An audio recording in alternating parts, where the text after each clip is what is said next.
This program is brought to you by समयसँगै अघि बढ्दै नेपाल बैंक लिमिटेड, नेपालको पहिलो बैंक।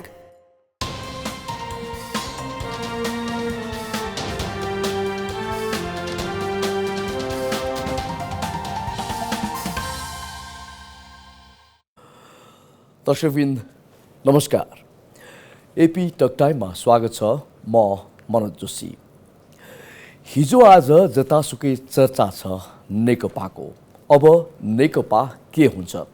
देशमा राजनीतिक माहौल खलबलियो। अब देश कता जान्छ?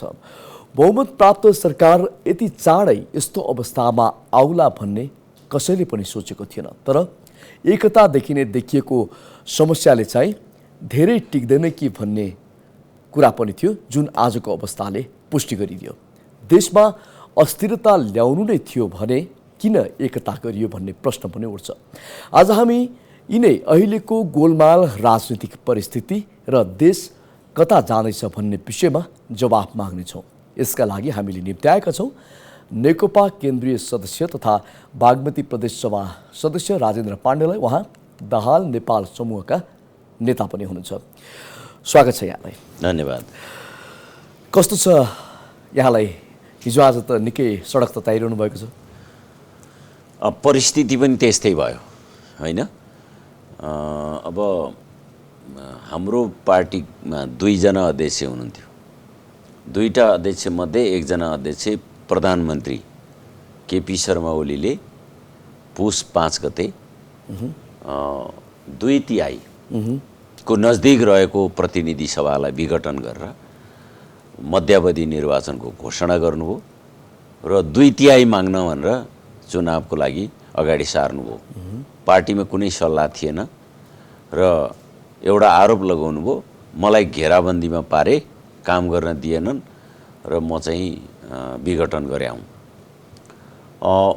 वास्तवमा यो कामले मुलुकलाई एउटा अस्थिर अवस्थामा पुर्याउने कदम गर्यो।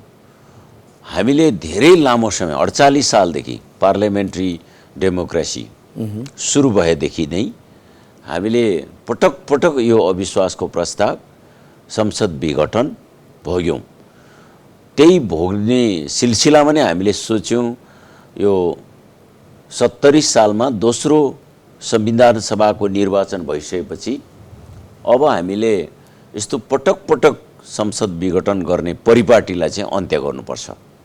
निर्वाचित संस्था जोसँग बहुमत छ भने उसले 5 वर्ष राम्रोसँग चलाउनुपर्छ र राजनीतिक अस्थिरतालाई अन्त्य गर्नुपर्छ, जसले गर्दा देशमा विकास र समृद्धिको एउटा बाटो बन्न सक्छ। हामीले त्यो कुरा सोचेका थियौँ। जस्तो प्रधानमन्त्रीले भन्नुभएको छ यो बाध्यात्मक अवस्था हो, मलाई काम गर्न दिएन जनतालाई, फेरि पनि मैले नासो सुम्पिएँ। के यो कुरा झुट थियो? अत्यन्त गलत कुरा हो। तर त्यसमा केही जुन पार्टीको जुन माहौल बिग्रिएको थियो, अघि मैले भने सुरुदेखि नै, तर त्यसले गर्दाखेरि त केही न केही त्यहाँ गोलमाल थियो भन्ने आङ्कलन त सिधै गर्न सकिन्छ नि त। त्यसमा के थियो भन्दा म तपाईँलाई यहाँ पार्टी एकीकरण गर्ने बेलाको कुरा सम्झाउँछु। एकीकरणमै त्रुटि थियो। हो, एकीकरणको बेलामा 75 साल ज्येष्ठ 3 गते हामीले लामो समय 2006 सालमा नेपाल कम्युनिस्ट पार्टी गठन भएको थियो। 2017 सालपछि कम्युनिस्ट पार्टीहरू टुक्रिँदै गए। झन्डै गन्ती गर्ने भने 35-36 टुक्रासम्म हुन पुगे। त्यसलाई 28 सालपछि तत्कालीन झापा आन्दोलन आदिले समेट्न थाल्यो। समेट्दै जाने क्रममा यो 75 साल ज्येष्ठ 3 गते दुईवटा ठुला कम्युनिस्ट पार्टीहरूको बिचमा एकता भयो। त्यो एकता हुनुभन्दा अगाडि नै पनि 74 सालमै हामीले निर्वाचनमा जाने बेलामा पनि तालमेल गरेर चुनाव लड्यौँ। एकले अर्कालाई भोट साँटासाँट गरेर चुनाव लड्यौँ, जुन चुनावबाट 275 जनाको प्रतिनिधि सभामा 121 नेकपा एमाले ल्यायो, 53 नेकपा माओवादीले ल्यायो। दुईटा जोड्दाखेरि 174 भयो। हामीलाई 182 आएको भए 2/3 हुन्थ्यो। झन्डै 2/3 नजिक हामी भोट साँटासाँट गरेर एकले अर्कालाई सहयोग गरेर आइपुग्यौँ। त्यसपछि हामीले सोच्यौँ पार्टी अब किन छुट्टा छुट्टै बस्ने, भोटै त हालिसक्यौँ, एकले अर्कालाई सहयोग गरिसक्यौँ, एउटै पार्टी बनाएर अगाडि बढौँ। त्यो बेलामा अत्यन्त सफा दिलका साथ एकता भएको थियो भन्नुपर्छ म चाहिँ।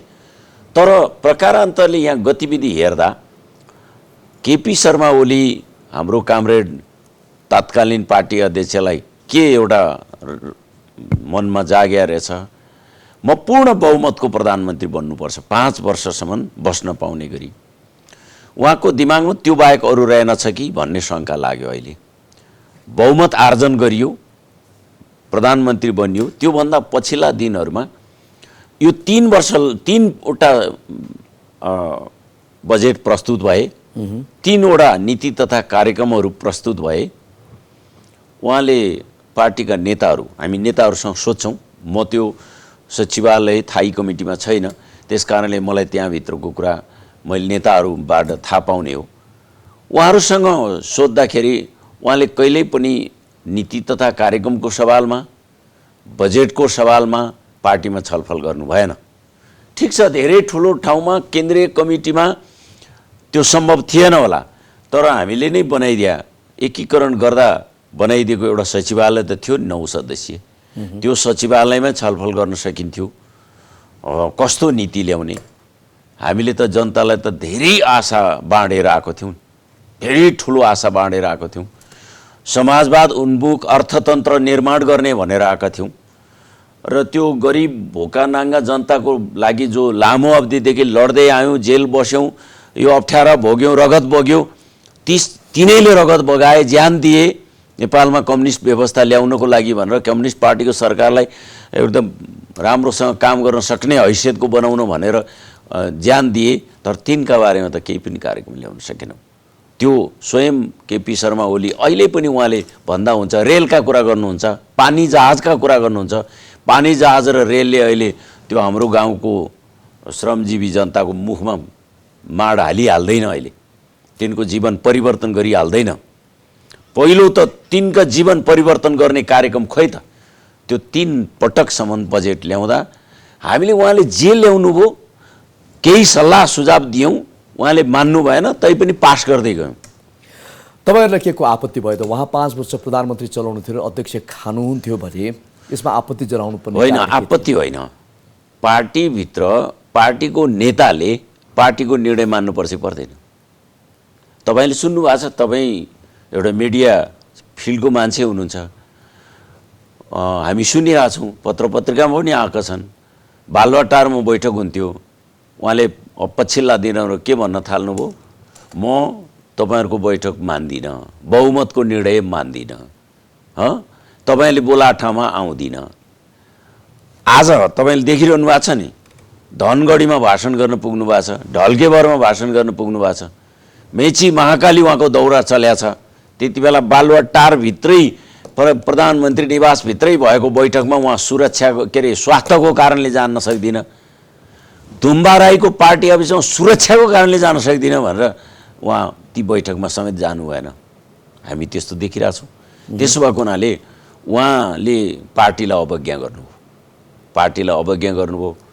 यो पार्टी निर्माण गर्ने बेलामा हामीले यो हिजोको नेकपा एमाले र हिजोको नेकपा माओवादीको सबै नेतृत्वलाई समाप्त गरेर यो पार्टी नयाँ बनाएका हौँ। एकीकरणमा त्रुटि थियो कि थिएन? आज जनमतको कदर नहुनु त त्यो एउटा कारण पनि भयो नि। राजनैतिक हिसाबले लामो छलफल गरेर एउटा विधि विधान विचार सिद्धान्त कार्यक्रमलाई एउटा टुङ्गो गरेर हामी एकता गर्न सकेनौँ, त्यो सत्य हो। नेकपा एमाले भनेको थियो जनताको बहुदलीय जनवाद, माओवादी नेकपा माओवादीले भनेको थियो 21औं शताब्दीको जनवाद। यो सबैलाई हामीले एक ठाउँमा थुप्र्याएर अनि जनताको जनवाद भनेर एउटा नयाँ शब्द क्वाइन गरेर त्यो चाहिँ महाधिवेशनमा छलफल गरौँला भन्यौँ। कमसेकम हामी जान्ने भइसकेपछि नीति कार्यक्रम सिद्धान्त व्यवहार कार्यनीति सबै कुरा एउटा टुङ्गो गरेर, होइन, हाम्रा अधिकतम कार्यक्रम के हुने, न्यूनतम कार्यक्रम के हुने, शासन सत्तामा बस्दा के गर्ने, बाहिर बस्दा के गर्ने, यो सबै कुरा पारित गरेरै जान सकेको भए मलाई लाग्छ आज यो ठाउँमा पुगिँदैन थियो कि भन्ने पनि लाग्छ। हामी ब्रेक लिन्छौँ, ब्रेकपछि फेरि यो कुरालाई निरन्तरता दिन्छौँ। दर्शकबिन्द, एपी टक टाइममा बेला भएको छ ब्रेकको। म एउटा सोच बोकेको मान्छे, हिजो पढेर मात्र केही हुँदैन भनेर निराश हुनै लागेको मान्छे, आज एउटा उत्साह बोकेर लागेको छु आफ्नो कर्ममा।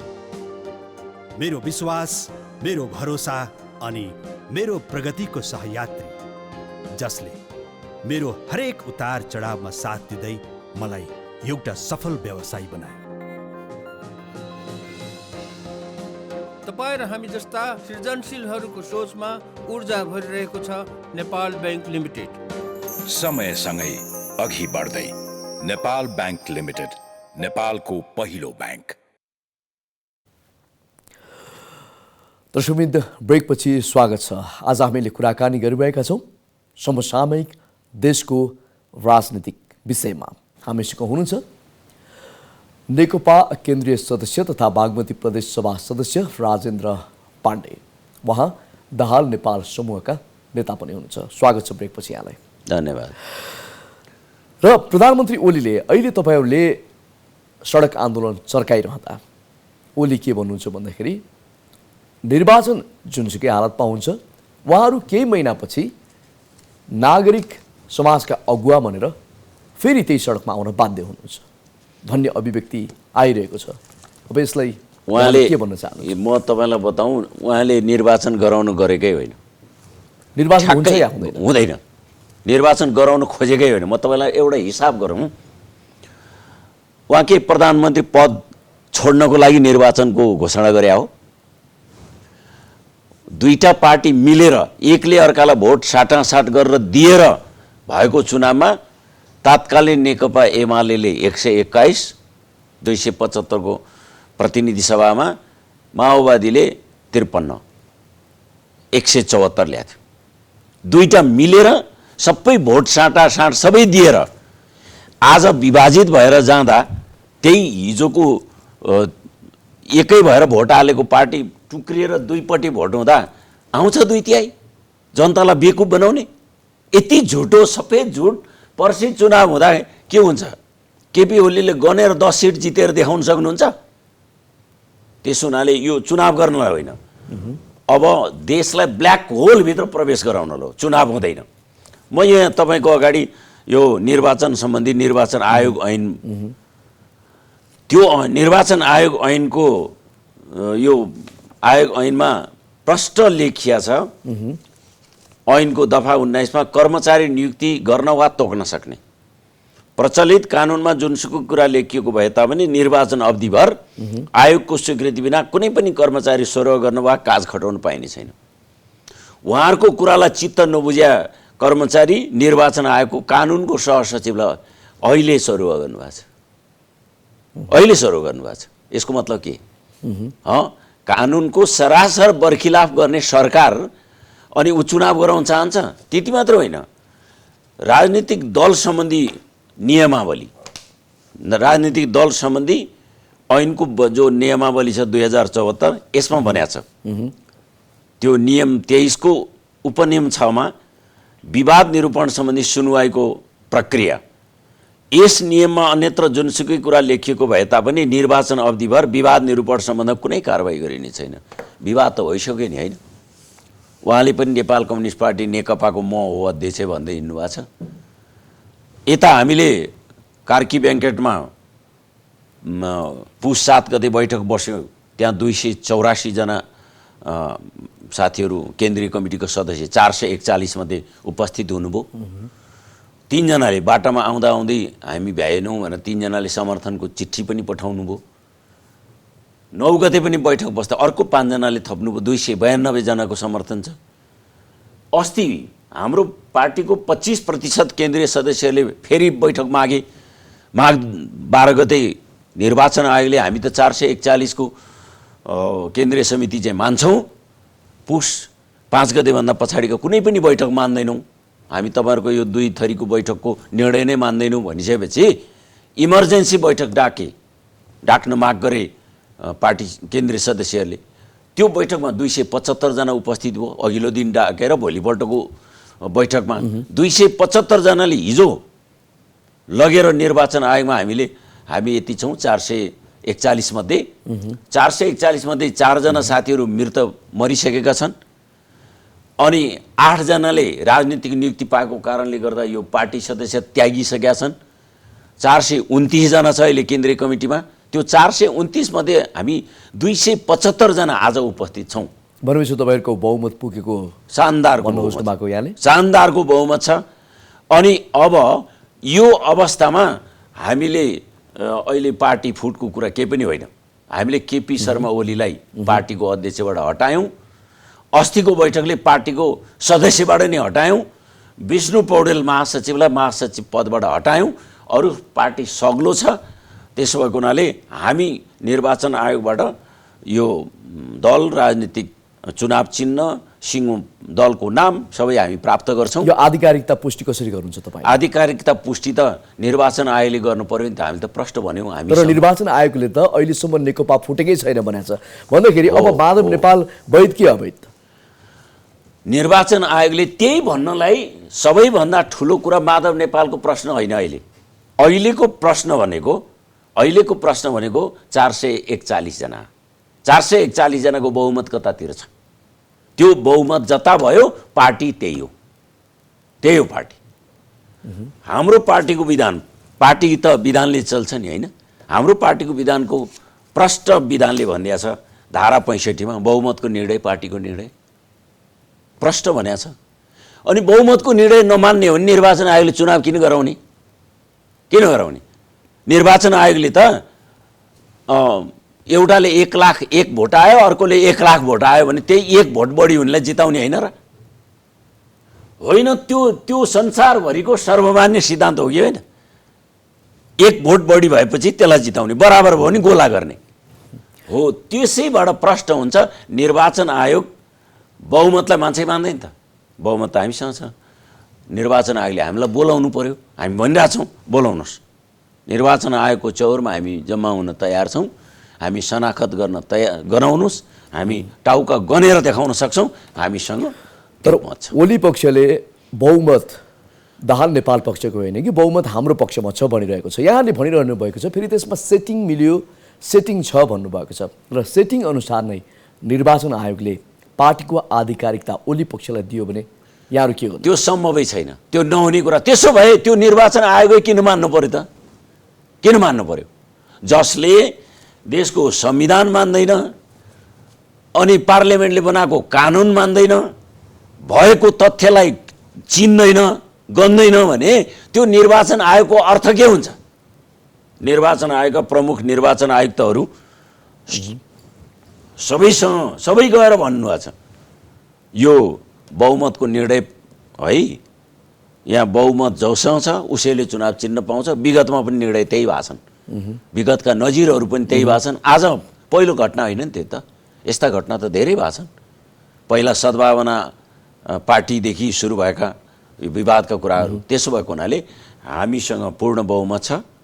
बहुमतकै हामी लगभग 65-66% को आसपासमा छौँ। त्यसो हुनाले चुनाव चिन्ह, पार्टीको नाम सबै कुरा हामीलाई प्राप्त हुन्छ। मूल पार्टी नै हामी हौँ। अरूलाई हामी 2 जनालाई कारवाही गरे हो, अरू त बाँकी केही छैन। सबैलाई हामीले केन्द्रीय सदस्य मानेकै छौँ। त्यसो हुनाले अरू यहाँ समस्या छ भन्ने लाग्दैन। जस्तो केही दिन अगाडि मात्रै निर्वाचन आयोगले दुवै पक्षलाई आधिकारिकताका विषयमा पुष्टि गर्ने कुनै आधार भएन भनेर फिर्ता गरिदिएको छ। फेरि तपाईँहरू फिर्ता गरे होइन, फिर्ता गरेको होइन। यो कुरा त क्लियर हो। तपाईँहरू फेरि दाबी गर्न जानुभयो? होइन, फिर्ता गरेको होइन। निर्वाचन आयोगले के भन्यो त भन्दा हामी पुस 5 गतेभन्दा पछाडिको बैठकका निर्णयहरूलाई हामी मान्न सकेनौँ। हामीले क्लियर भन्यौँ यो पुस 5 गते होइन, पुस 7 गतेको बैठक पनि विगतको 2टै अध्यक्ष भएर बसेरको निर्णय गरेको बैठकको निरन्तरता हो। मङ्सिरको 28 गते थाई कमिटीको बैठक थियो बालुवाटारमा, 2टै अध्यक्ष थिए।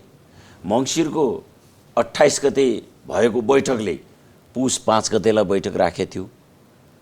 पुस 5 गतेको बैठकमा थाई कमिटीको बैठक बस्यो।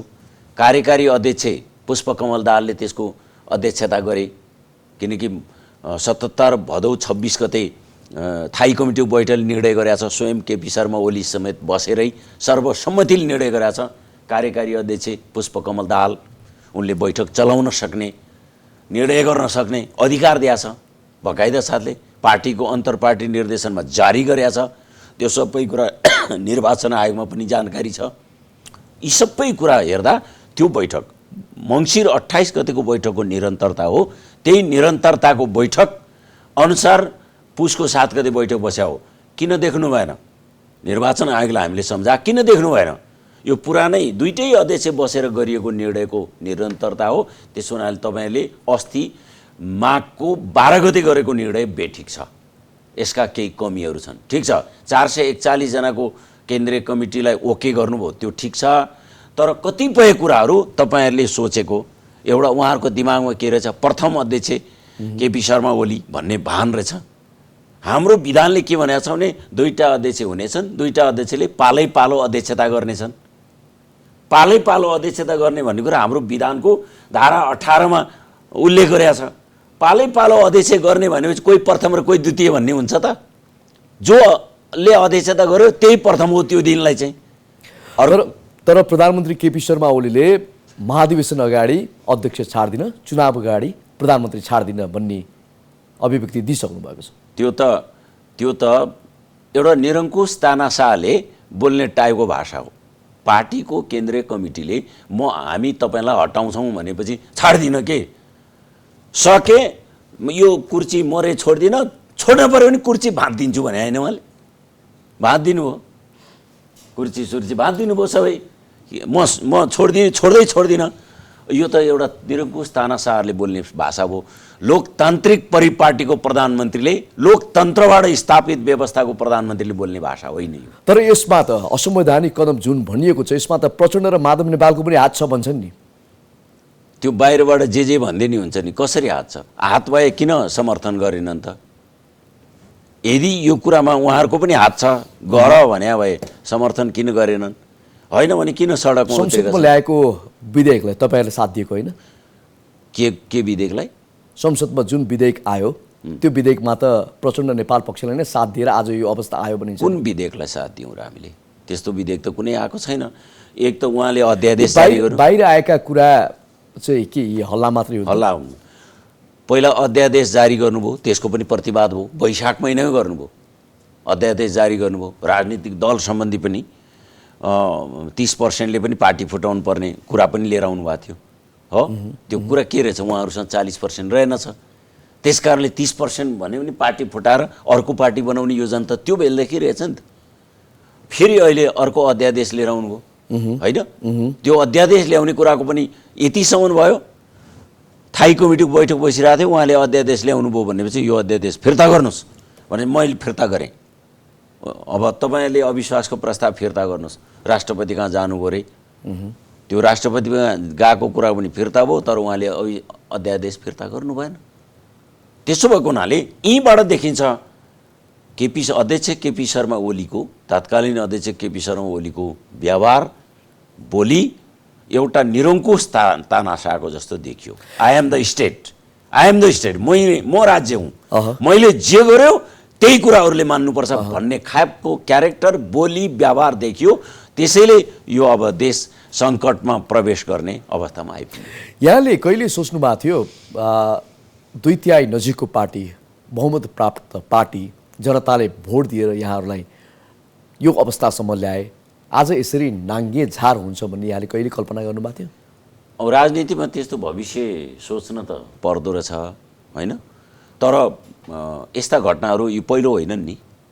तपाईँ 205 जनाको संसदमा 114 जना लिएर बस्या गिरिजाप्रसाद कोइरालाले साथीहरूको झोकमा ड्याममा विघटन गरेर मध्यावधि गर्नुभयो। त्यही कारणले नेकपा एमाले एकल सरकार बनाउने अवसर पाओ होइन? हामीलाई उहाँहरूले विश्वासको मत फिर्ता लिएपछि मनमोहन अधिकारीले पनि विघटन गरेर जानुभयो। अझ पछिल्लोचोटि फेरि 56 मा बहुमत ल्याएको काङ्ग्रेसको सरकार कृष्णप्रसाद भट्टराईलाई पनि हटाइसकेपछि होइन चलिरहेको काङ्ग्रेसको सरकार गिरिजाप्रसाद कोइराला र शेरबहादुर देउबाजीको झगडाकै कारणले गर्दा त्यो पनि पार्टी फुट्यो, संसद विघटन भयो, अनेकौँ भयो। विशेष गरी हाम्रो जस्ता देशका